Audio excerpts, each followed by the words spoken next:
Hey, thanks for clicking on my face and consider subscribing. And if you are a subscriber, thanks for coming back. I'm John Stark from movieguy.com, and this is my review of Lord of the Rings, The Rings of Power, Season 1, Episode 2. Yes, I'm reviewing the most divisive show on the internet. I'm a blind film critic, and I guess I don't know how good this series looks, but even the people who don't like it still says it looks pretty good. So I guess that means something. As far as that goes, we'll get into that a little bit later. But yeah, I don't do episodes in clumps. I like to spread the love out. So last week when 2 episodes dropped, I only watched the first one. So this is the second one. So I'm technically an episode behind everybody else, which is super fun. But then again, when they drop all 10 episodes of something and I watch them one at a time, I'm reviewing the series like far out into. So I hope you're joining me on this ride of 1 episode a week, like we used to watch television normally, because there's a lot of TV shows and it's really hard to binge watch and watch movies and do everything like that with 100 TV shows on at any given time. But for this one, I still love this. I still love it. I loved the last. Spoiler alert: if you didn't watch the first review, I gave it an A.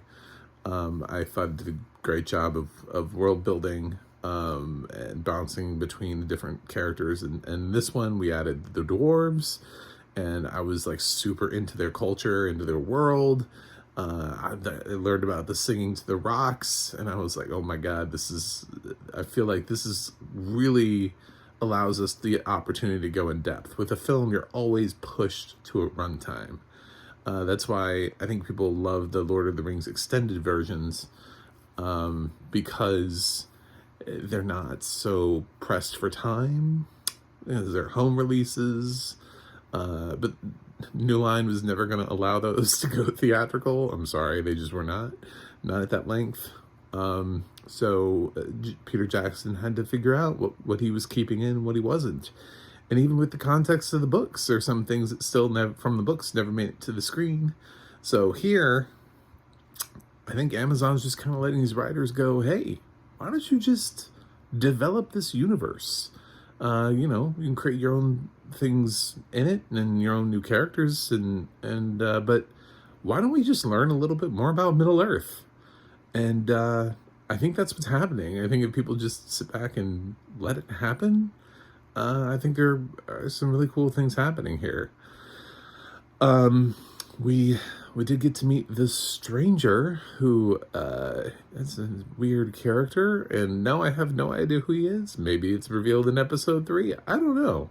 But I saw the internet was like, who's the stranger? I was like, I don't know, dude. Maybe he's nobody. Maybe he's not a character we know. Maybe he's Tom Bombadil. I have no idea. That'd be awesome if it's Tom Bombadil. But anyway, yeah, who knows? Who knows who he is? But the Fireflies thing was cool, but he's also kind of creepy at the same time. So I don't know if he's going to be good or bad.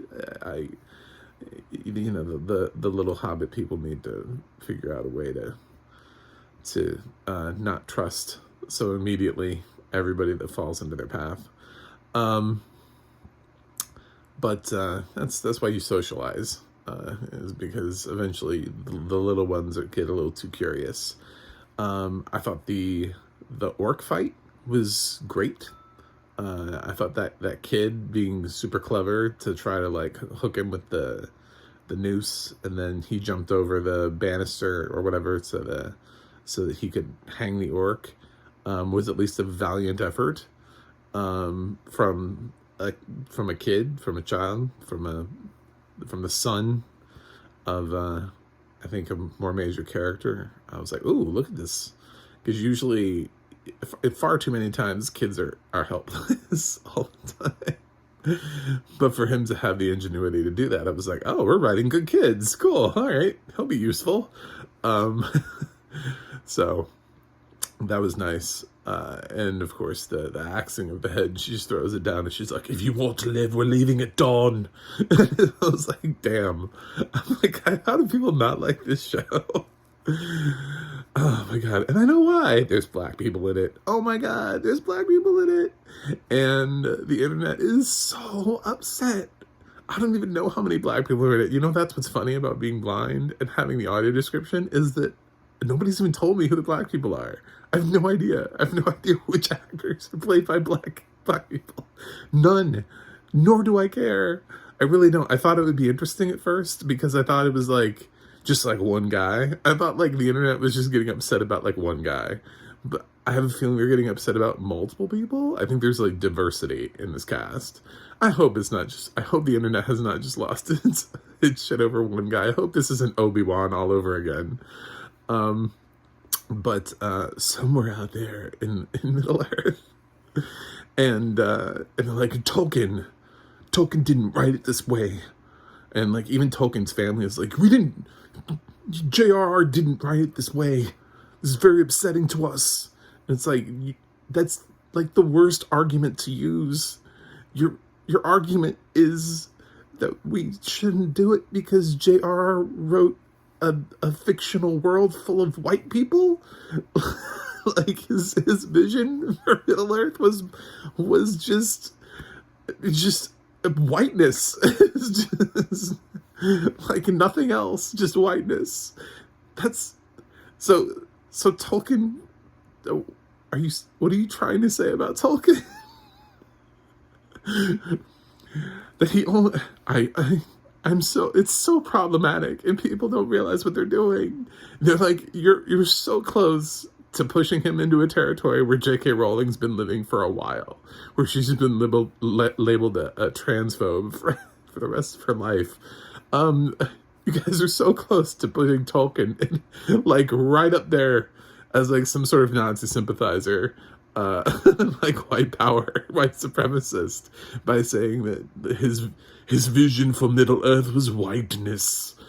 And it's like, yeah, cool, dude. So was it when Oregon was founded in America. That was founded as an intentionally white colony. And guess what? It's not anymore. And Oregon is still there. And it's fine. It's doing good. So I think Middle Earth will be good too. Oh my God. People need to stop with the every time we see somebody who's not white in a role, we just immediately get upset thing. Or like a woman. Like these people, are you related to them? I'd be concerned. Like I don't know who they are. I don't know where they are. I don't know why they exist. I don't know where they come from. I'm glad I don't know them personally. But these people that keep popping up out of nowhere every time there's a black person on a TV series or a woman lead or something, these are not people you want to know and be friends with.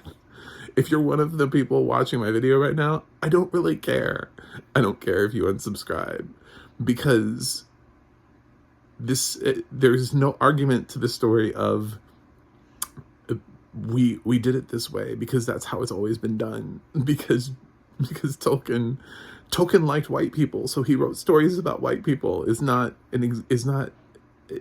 Middle Earth. It's a fantasy series. These are not real races of people, and even if they are, the human race is diverse anyway. So we could have multiple people, multiple races in that within the men. So it's the whole thing is so stupid, and it's like allowing people to have a conversation about the show instead of actually talking about the show. Good God.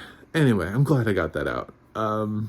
Please keep watching The Lord of the Rings. It's a good series. Plus, Amazon spent so much fucking money on this show that they're probably going to cancel every single other show and only run Lord of the Rings. They already canceled Paper Girls recently, which was uncalled for. And I have a feeling just almost every other show is just going to get canceled because they can't finance anything else. They spent $1 billion on the rights to Lord of the Rings, and then they spent another like couple hundred million filming. So this is the most expensive show they've ever done, and they don't care whether or not you do or do not like black people. They're going to make this show.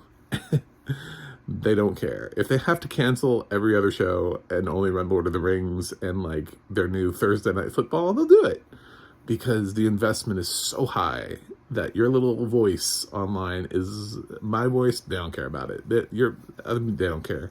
That's why they're killing the reviews. They're just taking them off the internet. If they're negative reviews, they're like, no, we're not doing that. So I'm not being paid by Amazon to give this a good review. I legitimately like Lord of the Rings. I think it has great audio description. I think it has great characters. I think it does a great job of world building. I think the pacing is great.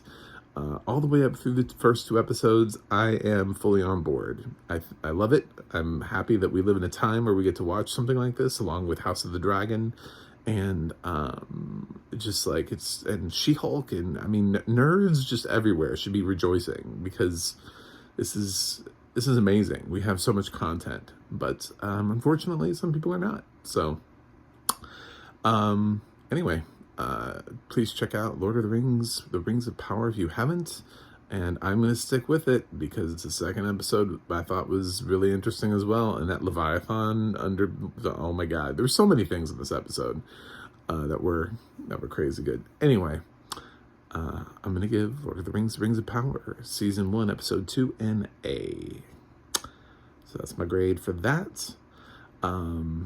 Yeah, let me know what you think in the comments. Seriously, I don't really care. If you want to try to make some Tolkien argument in the comments, that's what they're there for.